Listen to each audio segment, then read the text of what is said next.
Hello everyone. Some of you had asked me to share my perspectives on journaling. Um, Recently, I have been noticing that journaling is being promoted as a cure or a panacea for all kinds of life challenges and issues. But I see journaling as a tool. It is a tool that is for a certain purpose. Take the case of a regular pair of scissors that you use at home. You would use to cut, say, a piece of paper, but you wouldn't use the same to cut a block of wood, right? So it is the same. So journaling is a tool that needs to be used for a certain purpose. That is how I see it in terms of its purpose. It is definitely not the be all or end all of it. So the way I use journaling is that whenever I feel a sense of overwhelm, when there are like lot of things to do, lot of thoughts running in my mind, lot of new ideas coming up, lot of to dos, projects, ideas, everything just coming together at the same time, then I immediately write down in my journal.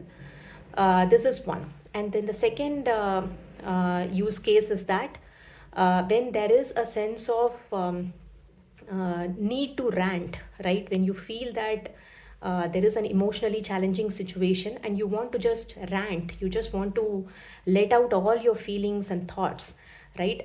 In that situation, I find journaling to be very helpful. So these are the two scenarios where I use journaling as a tool. I don't like to do journaling on a daily basis.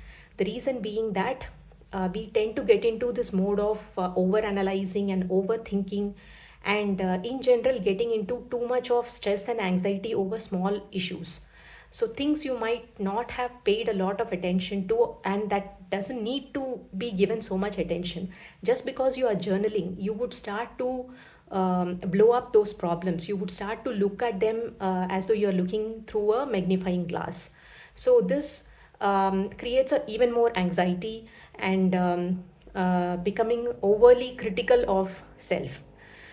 So I don't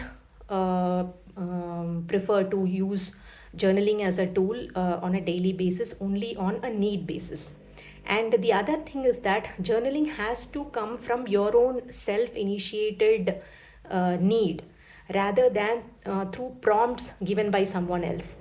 So let's say if somebody is focusing on the topic of relationship and they are giving you a prompt of a journal topic to write about on relationships, what you would end up doing is that you would start looking at your day-to-day routine with the help of a sieve.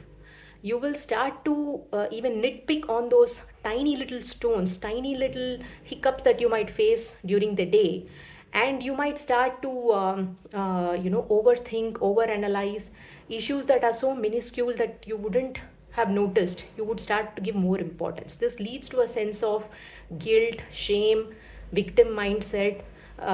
You would start to blame others, or you would start to blame yourself.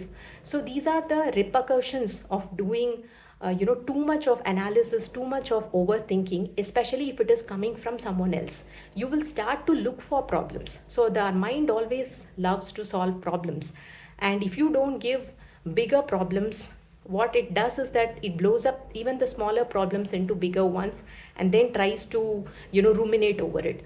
So if you would like to journal, I would suggest that do identify the need for which journaling helps you.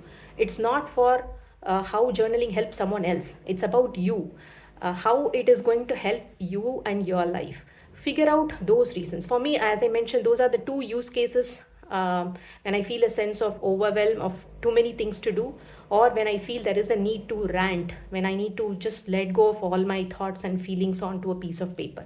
So these are the two reasons, two use cases for which I use journaling as a tool.